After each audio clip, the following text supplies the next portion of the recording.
Hello, everyone, and welcome to the Impulse Control Experiment. We are getting really, really close to the end here, so I thought I'd bring in another one of my awesome friends. Today with me is one of the guys that works harder than anybody that I know, Mr. Corey Piper of Not Never Films. How's it going, Corey? Good, man. How are you? How's things been? Things have been good. Things have Oh been yeah, by the tough. way, I'm not. Whatever you said, that's not what I'm into right So the project is the impulse control experiment. I have been trying my damnedest to stay away from all of my vices. So if anybody's jumping in for the first time, or for you, if you haven't been with me, so that is any drugs, any booze, carbs, sugar, pornography, masturbation, and then taking all that out and then inputting a large amount of mental exercise, self-hypnosis, meditation. I'm taking some Reiki classes. I even did this really cool thing called breath work. And I've made no bones about it. I've done some psychedelics in my life, and the breath work was simply a method of breathing, and it gave me a psychedelic experience just through that. So I think that may be something that I begin to explore as more natural ways to explore altered states as I go through into the project. But all that being said, I've had a few instances where I've eaten some carbs, especially Thanksgiving. Actually the last night I saw you when we were upstairs for the last night, I did have an emotional event as we left, and I decided that I was going to, and this was, mind you, on day 2 of the experiment. So now. Okay. I did falter on day 2 of the experiment. I went home and smoked a joint to kind of help, ease the pain a little bit. But other than that, I've been doing pretty good. So, it's going well. And I am now, that being said, as I see you drinking that delicious Balvenie there. And it has to be Balvenie, which is like my absolute favorite scotch. I'm not a big scotch guy, but Balvenie, I'm in. But I'm sitting here like 30 hours away. So I do have, Who's counting? yeah. I do have. So my buddy who I had on a couple episodes ago, Mitch, he actually sells beer for 3 Stars Brewing out of Maryland, and he was here, and he left me a coffee and rye barrel aged porter. That, Ah. yeah, the clock is on for that guy. So, yeah. So anyways, getting into the whole reason why I brought you here. Like I said, so I met Corey about a year ago, I would say, something like that. And I think it's maybe, yeah, something like that. Maybe not quite that long. But a friend of mine took some pictures of me for my website, and I said, okay, now I need some video work. And she said, here, call this guy. And I did, and I didn't know how skilled you were, how driven you were at the time, and how hard you worked. And through that, we've worked on some projects together. You've come to some shows with me and done some filming on that. And just through getting to know you, whether it is your filmmaking, whether it is your music, whether it is just your friendship, you're just an all-around awesome dude. And I kind of wanted to talk a little bit about how it is that you work so damn hard. What is it that keeps you going and drives you? Well, okay, so we got to rewind a little bit. About 2.5 years ago. Take your time. Yeah, so 2.5 years ago, I was homesick from work, and I was contagious, but I didn't feel ill. And where I work, I'm in phone sales. I'm a recruiter. So if you come in there and make people lose their voice, you're a real son of a bitch. So if you're contagious, or if you might be contagious, you stay home. That's it. There's no other thing about it. So I was staying home, and I was coffee and shitty, but I wasn't like feeling bad. I was just stuffed up and stuff. We had a party at our house that weekend, or the weekend before, and somebody had left a camera that could record video. It was a Sony something or other. And I looked at it. It's kind of like it was like sitting on this ledge for a few weeks, and I was like looking at it like, I should mess with that. And then I'd walk around and go do something else. And the next day, I'd be like, I should mess with that. And then the day came where I was homesick. I didn't have shit to do. And, should I keep my language clean? No, you're good. You're good. Go ahead. I didn't have nothing to do. And I filmed myself walking around my house, goofing around, and from different angles. So I cut different angles of things happening. And then I went and found a free video editing software. And I vetted it all together and added a song to it. And I looked at it the first time through when it was all done. And I was like, my life has just changed forever. And I knew it instantly. Like it just, wow. I became instantly, I was like, I have to become a filmmaker. And so I started researching and looking on websites, and I got what I would call analysis paralysis, which is as opposed to doing stuff, I just looked up stuff to how to do stuff. And I just spent way too much time doing that. And then one day I said, you know what? Screw it. I wrote a script, and it was a stupid script about a guy and his wife. It was actually true to my life. I didn't have another guy at the house this one night. And I was like, Jen, you and our friend Leslie, I was like, we're recording this. And so instead of making it a guy and his wife, I changed it to two women that were married, because Jen and Leslie had recently gone to a photo shoot where they were wearing wedding dresses for some company. So I had a picture of these two chicks wearing wedding dresses. Sorry, man, my computer's dinging. Wearing wedding dresses side by side. And I was like, prop. So I threw that in there, used that as an establishing shot, and I had this story of them arguing about some shit. And then I went home, edited that together, showed it to my friends, and they were like, this is really, really bad. And I was like, I know. It's so much fun. And then right after that point, Jesus Christ, right after that point, I decided, this was late September, early October 2016, and I decided that I was going to do what you're doing. I cut out all drugs, alcohol, added sugar. I didn't do carbs, but I cut out everything, and I started working out, and I started waking up at 5 a.m. to start working on my video projects, because every time I try to do stuff after work, things just happened. You know, we had dinner dates, or we had to go do this, or I got a flat, or, any number of things happened. So I decided to flip it to 5, because at 5 a.m., nothing happens. Right. Quiet. The sun isn't even up yet. My wife's not up. My dog's not up. It's just me and my goals and my ambitions, and how much work can I get done in the next 90 minutes to 2 hours before I have to get up and cook me and my wife breakfast. So that stuck until New Year's Eve that night, which a couple times during that time, my wife looked at me and she goes, Corey, she goes, I love you. I'm proud of you.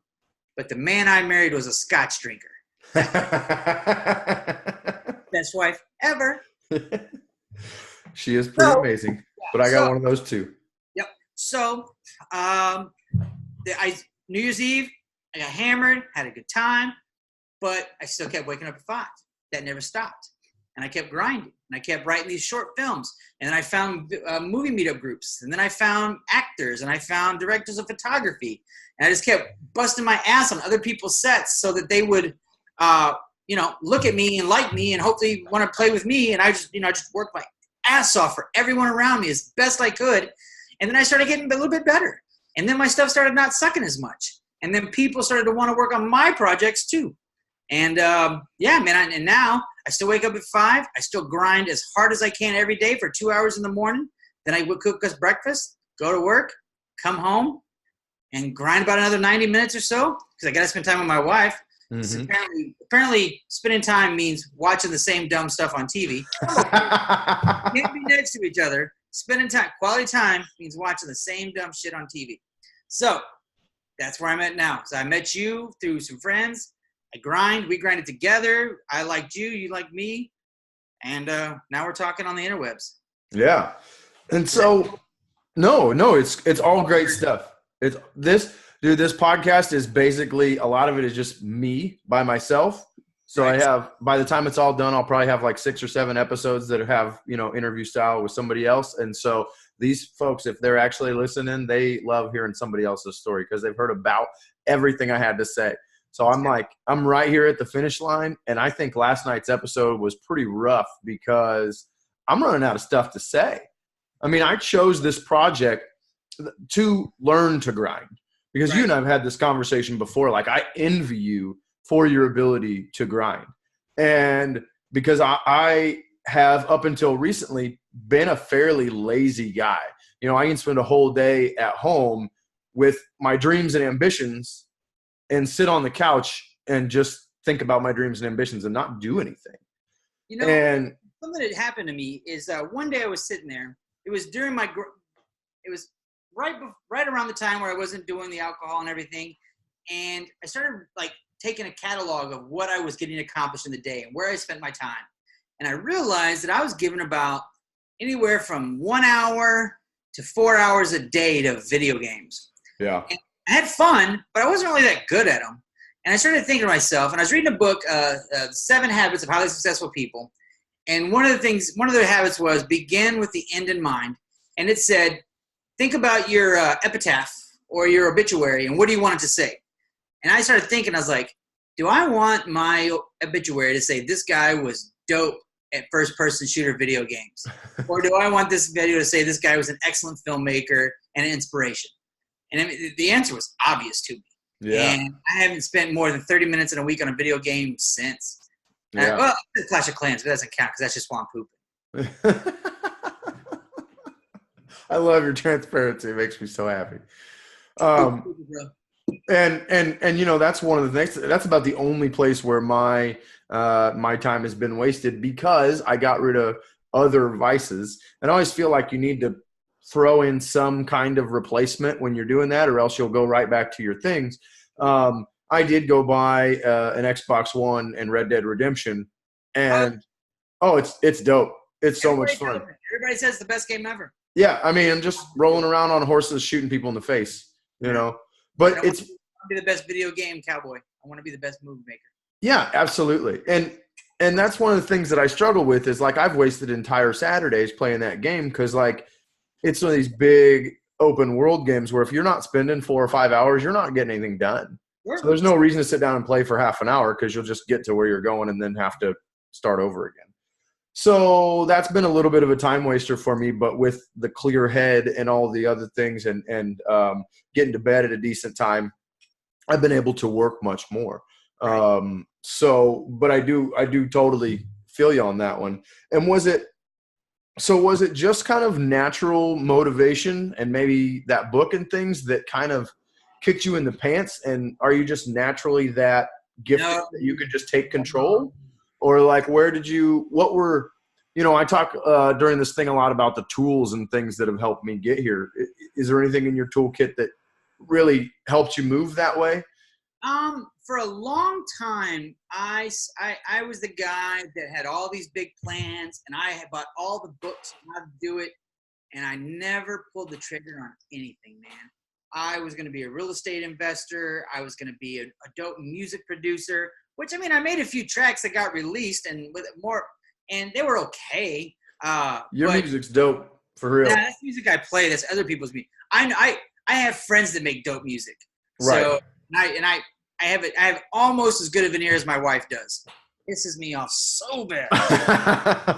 Well, there's something special there when you two DJ together. That's for sure. I have a lot of fun. Yeah.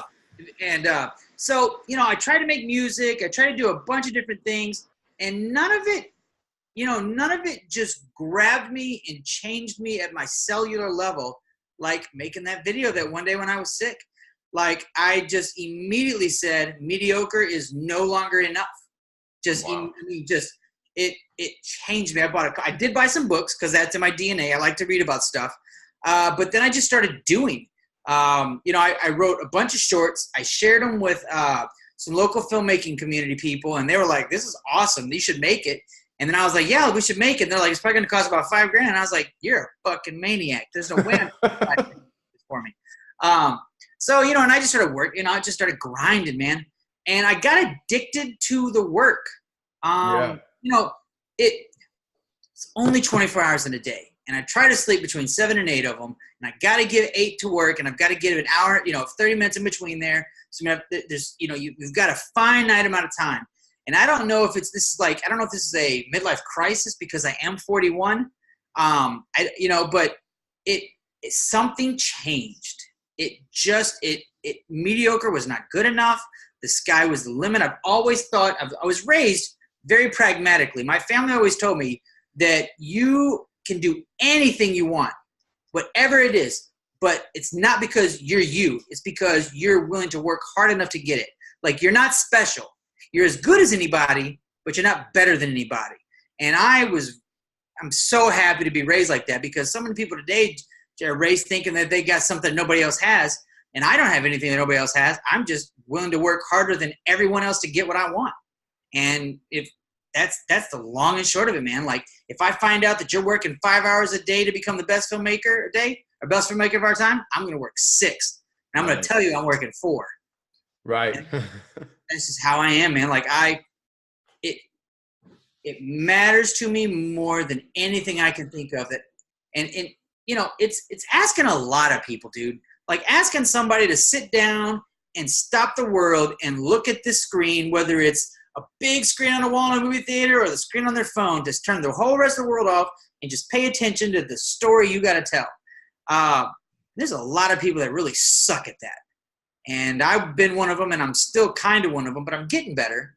And I just want to make movies that people just they respond to, that people have an emotional connection. I want Goonies. I want my movies to make people think, damn it, that's so amazing. Damn it, why didn't I think of that? It was so easy to do when it's not easy at all. But I want it to feel effortless and fun and exciting. That's what I want, man. That's awesome, man. That is so awesome. And, that brings me back just to connect with the podcast. A few episodes ago, I talked about passion. And that's what that is. And that's what, like, as I'm diving in here to hypnosis and to my change work and to learning these things, that's what I'm finding is the more passionate you get about something, the easier the work becomes. The work becomes what you do, and you have to do it. But I also spoke about what you do when you don't know what your passion is, and how to explore this thing and that thing and that thing, and go outside your comfort zone. And when something hits you, just to go check it out. And that's right there, man. Comfort zone. If you're in the comfort zone, you are not living. Yeah. And like I said, like I was telling you earlier, I went to that breathwork thing. Mm-hmm. That was way outside my comfort zone. Like, I've never been to a yoga studio ever. I've done some yoga, like, on a video at home, but you're just gonna throw that out there,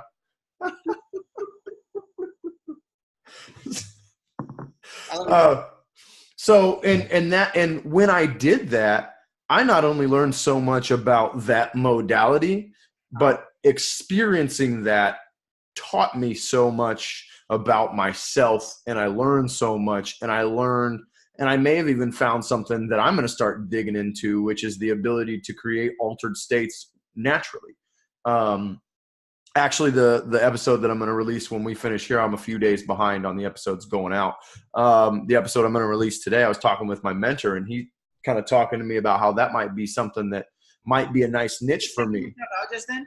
I do that. I'm pretty, dude. It happens. I'll say this is one of the few, I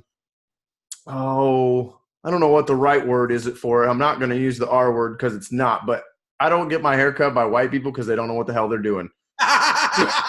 They don't get that fade right, do they? No, I'm just telling you, you can go to Great Clips. I was right there with you. Right. You can go to Great Clips and take 20 minutes, or you can go, to the barber shop where all these dudes are just goofing around and having a good time. Right. I know. Oh, yeah. Laying me back and getting the shave on. I'm all about it, man. I'm all about it. I'm a performer. I got to look good, Oh, yeah. It's not behind the camera, because nobody want to look at this. That's all right, though. That's all right. I tell thick and fart jokes all day long. And they help. I think that's what makes you an amazing director, is that you can make somebody laugh when they're stressed out about, not doing the right thing in front of the camera. Stressed. Yeah. I do. Oh, there's a reason why I don't play scripts. There's a reason why you're not going to ask me to act in your next movie. Oh, yes, you're right. I'll stand in the background and clap for somebody. So come to another poignant question. What is it when, because you've got to have that day where your alarm goes off at 5 and the bed's warm and outside the bed's cold, and like, is it still just pure passion that kicks you in the ass and gets you out of bed? Or, what is it? Is that what, I don't want to keep asking the question to get to the same answer when passion is always a great answer, but like when it's not going well, right?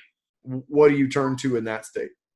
First of all, there are mornings when the alarm goes off, and it's 5 o'clock in the morning. Actually, my alarm's set for 4:50 now, and I'm about to take it to 4:15. I think. Well, I don't know. I need a little more. So there are mornings when the alarm goes off, and I'm just like, man, I can just sleep for another hour. I can still get up, grind it for 30 hard minutes, blah blah blah, and then I'll smack my alarm. And I'll roll over on my side and I'll get up. And then in my head, I'll hear, really, bitch? Really? And then I try to justify it. And sometimes I fight it for up to like 20 minutes. And I'll even fall asleep. And as soon as I start to fall asleep, the pangs of guilt just punch me because I have a good life. I'm not in a third world country. I'm not poor. I'm not sick. I have so many benefits and I have so many legs up in life that I have to. It's a waste if I feel this driven about something and I don't just chase after it like a sprinter, like a lion going after a gazelle. If I don't chase it like that, then I'm slapping people in the face that have that passion and don't have the ability to chase it because I do. And that matters to me, man. Like, it just matters to me that I've been blessed with a sharp mind and an able body and a wife that supports me because she really does. She's 100% supportive. She asks what more can she do to help, No, and not everybody has that, man. Not everybody has a wife that says you should drink more scotch and want to go make some more movies. I mean, like, that's just, I win. Yeah. I beat you. I win. That's awesome, man. That's totally awesome. Okay, so now I want to play devil's advocate because I know what you have coming up. And so I want to ask this question in a way because I feel like there's some chutzpah or some not conceitedness, but I'll just shut up and ask it. What makes you think that you have the audacity to handle taking on a feature-length film like you're getting ready to do? Why is it that you can do that? Because your longest film that you just finished is how long? 3.5 minutes. 3.5 minutes. And so you're going to jump from 3.5 minutes to probably well over an hour and a half? About 90 minutes probably. Yeah. All right. The only people that are capable of changing the world are those that believe they can. I love it. So if why me? Why anything? Yep. Why me? Because I'm willing to do it. Because I'm willing to take the extra steps past everybody else that hesitates. That's it. I'm not special. I'm not better than anybody else. I'm just willing to fail. And I guarantee you that this movie is going to suck ass. I'm so ashamed of it. I may not even try to release it. I might even try to sell it. I might raise the money up for it and just watch it and be like, fuck. And just, it's probably going to suck ass. And you know what? It's okay. It's perfectly okay. Yeah. Because I'm willing to fail harder as long as it gets me one step closer to where I want to be. I don't mind it. I am 100% okay with failure. I learned so much more because I've shot probably 10 short films and I've only finished 3 of them. And that's because I made too big of grabs. I tried too hard, tried to go too fast, too far, and I went way beyond my skill set, and I failed miserably. And I had to call people up and apologize to them and say, hey, I realize that you gave me 13 hours this day of your time, and I don't have hardly shit to show you for it. And I'm sorry, but I promise you I'm going to do it again. And if you want to jump in line and play with me again, come on. But, nothing's gonna stop me, man. And I don't know. I'm gonna do it because I'm gonna do it because I'm ballsy enough to do it. That's it, really. That's amazing, dude. And that's exactly it. And that part of that is similar to why I'm doing this very podcast. Why I'm talking to you right now is because, when I started this, before I started this, I said, does anybody want to listen to me talk about like, oops, I intended to not eat carbs today and I screwed up, or, talk about what helps me to not do that. And I thought, well, maybe somebody will, maybe somebody won't. And if I'm doing this and I'm doing 30 episodes, and if not one person listens, then it's going to help me learn why and why I'm not getting my message across. And it was really one of the first times that I've ever jumped in and really dared to fail. Have you done this one a night, every night for the last 30 days? So I took off Black Friday, and I took off Thanksgiving and Black Friday are the only two. And probably the biggest thing that I've learned about podcasting is if you're trying to podcast every day, you're going to run out of shit to talk about. Yeah. There's guys out there that do it once a week and they're like, I got nothing to say. Yeah. And I'll admit, like last night was tough. I talked about anger on the previous episode and kind of how to handle that and, what's good and bad about it. And I don't feel like it was a strong episode, to be honest. But that being said, I feel like there's some really strong episodes in here. And I feel like I actually know. So actually I'm celebrating today because I have analytics on my podcast app. Today I crossed over 1,000 total listens. Really? So yeah. So, so I'm pretty stoked about that. Isn't that? What's that? Pretty good numbers, man. Yeah. Yeah. So now that's over. Yesterday I threw out episode 21. Right. But like episode 1 has, yeah, no, they're awesome. Like episode 1 has 117 listens. Like I'm so stoked about it. Yeah, that's impressive. And as where I would like more, if you're listening, I would like more reviews on iTunes. That would be wonderful and help me spread the message. But at the same time, I have had a few people send me some emails and say, hey, I like what you're doing here. It was inspirational, or can you help me with this thing? And that just means the absolute world to me. Sure. When the video of us, is that going up or is it just the conversation? So when I do the video ones, I'm going to throw those up on YouTube. Okay. So, and then the cool thing about the app I use, which is Zoom, is it'll split the audio and the video so that I can throw it up both podcast and video. So if you like the things that you said here, you are welcome to have it for yours as well. Because you did frame yourself up so nicely. When you do the audio, you should do like one of those, click the link here, like those guys always do in the videos I see. I always love that shit. They're like, up there, we've got the point, touch that, click that. I don't know. I'll have to figure out how to do that. But yeah, click the link right where Corey pointed. Google tell you. And go give me a review on the iTunes. So, awesome, man. Well, I know you've got a film coming out that you're going to do something with too. Do you want to kind of tell us about it and tell us where people can see it? Yeah. So last, I guess it was right before in September or August, I filmed a short. It was a one-day film, about 14 or 15 hours. It's about a old broke-down fighter who is giving his first fighter its first pep talk before the first match. And it takes place in an underground boxing type environment, real gritty, real loud, real fast pass, or punch, jab talk. It's a real cut quick, and it's real fast and dirty. The edit's done. The sound is done. I'm delivering it to the colorist this next week, and then it will be completed. And I'm going to save it because there is a St. Louis filmmaker showcase coming up next fall, and I'm going to submit it to that. I've been going to that thing for the last 2 years, and I never put anything I made into it because I've never been proud to put my name on something that I've made, and I'm very proud to put my name on this one. Awesome. Yeah, it looks as good as any movie I've ever seen. It's beautiful. It's shot well, of course, which means I didn't shoot it. it's the I assembled my Avengers, and these guys are just amazing filmmakers. And for some reason, they agreed to do this with me. And I mean, it was a lot of fun. I had a bunch of extras on set. We had some boxing and fighting scenes with the ring that we had to create out of nothing. It was super cool, man. It doesn't look like it cost me what it cost me, and it's the first thing I'm going to put up on my IMDb page. Nice. So I'm going to add an IMDb page, and I'm going to put my name on that project and let everybody else put their name on it as well if they want to.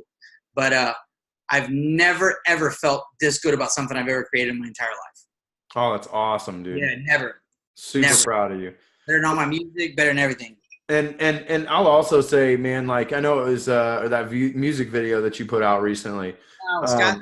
Yeah, and that thing was awesome. And I mean, now I did have an emotional connection because you did film it at Upstairs, which is the place that we've been talking about that we both, you stronger than me, but we both have a strong emotional connection to. And you know, the way it was shot and the way it showed not only our place but our friends, and just the way that you really dove me back into that experience, like just the way you put it together, it was beautiful. And it did, I mean, it threw me those emotions that you were talking about wanting to deliver, you know, when you're telling a story. And I feel like it really did bring you back into that spot. So, yeah. I was very happy with the way it turned out. I will say that Scott, Uncle Scott, the producer of the track, he definitely helped deliver part of that mix and that the edit of the video. He had some things he added in after. He had some footage that I didn't have when I first started, and he kind of threw it in, and we came together and edited it all together and tightened it up. So it wasn't 100% me, but it was good, wasn't it? It was awesome. It hits me in the feels because we don't get to go back there. Right. That's the only thing that I have to, you know, other than memories to look back on. And there's actually a little bit of footage of me DJing in there from the last night. We snuck in there. Oh, that's awesome. Yeah, that's pretty cool, man. Yeah. Makes me happy. That's awesome. Well, I think unless there's anything else you would like to add or anything else you want to say that's powerful or emotional or... I'm just going to put you on the spot. I need you to give me a spiritual moment right quick. Well, you know, is there anything else that's part of your big upcoming project that you are not sure about or, you know, afraid of or, you know, that's new? Say that again, because I was talking. I am afraid of everything. Afraid of everything. Right now, I'm currently interviewing people in the city because my movie takes place in St. Louis. Nice. And I don't know if anybody knows this, but St. Louis has the greatest concentration of Bosnians outside of Bosnia. There's currently 70,000 Bosnians in St. Louis. A vast majority of them migrated here in the 90s when they were leaving a war-torn country. So one of the main characters in my movie is a Bosnian immigrant, and I'm interviewing people now to get war stories to find out who this character needs to be and what she needs to fill and where she came from. I'm interviewing MMA promoters. I'm interviewing fighters. I'm interviewing all kinds of people to get a better understanding of the environment that my story takes place in, because I've never been an immigrant. You know, I've never been an MMA fighter. I've never been a promoter of MMA fighters. I've been a promoter of parties. And all of this terrifies me. I'm talking to strangers, taking them out for beers. We're having conversations, laughing, crying, having a good time. And then I come home and I assemble the information. And right now I am taking 3x5 cards and putting them against the wall with scenes from my movie and arranging them so they go on the acts and trying to figure out the layout of my movie and how it progresses and how it moves and happens. And then once I get all the scenes laid out, then I'll pull them off and I'll go to my computer and I'll type it. I'll type my movie out. And then it's going to suck. And then I'm going to type it again and again and again. And then I'm going to hire actors to come in and read for parts. And then I'm going to hire a crew to help me plan the movie out. And then we're going to shoot it. And then we're going to edit it. And then we're going to color it. And we're going to do sound. And I'm going to put it out there. And if it's not awful, I'm going to put my soul in front of everyone and say, look, this is what I did. What do you think? And then I'm going to feel like a fucking little boy on a big boy's chair with my little bow tie thinking, I hope that they don't tear me up, and I hope they like me. And I'm scared of all of it, man. Every single step, every single bit of it terrifies me. And still doing it every single day. And hopefully it doesn't suck. But if it does, I'll do it again. And then that one will suck a little bit less. There it is. Dude, that's awesome, man. That's so beautiful. Like one of the reasons that I'm doing this is to show people, a lot of this, there's some really personal stuff in this podcast, and to show people like, look, life is hard and life is scary, and these things are tough, or they're not, or you just buckle down and do it because that's what you have to do. And because, it becomes your oxygen. It's what you have to do to live. And, just another perspective being like, yeah, this is hard, but yeah, this is scary, but I'm doing it. Yeah. Cause there's no other way to do it. Doesn't discount you from having to do it. Yeah. Amazing, dude. I know I've told you this before, but I want you to know it every time I say it. You really do inspire me. And, I'm super happy that we met. So me too, brother. I'm good. I'm glad you are equally inspiring. You go out there and you get in front of people and you say your shit and people fall down and they have a good time. But seriously, it's tough. And I see you grind too. And I appreciate you as well. Awesome, man. You're a handsome man. Oh, well, thank you. I need that. I'm so insecure about my hair. I'm not. It's a wispy thing up there that I have now. It's over. It's over for me. All right, man. Well, I always wrap up here by letting everybody know that do your absolute best to make every day better than the day before. And if you fail, that's okay, because tomorrow will be easier. So live with gratitude, celebrate your victories, and I'll see you tomorrow. Thanks, everybody.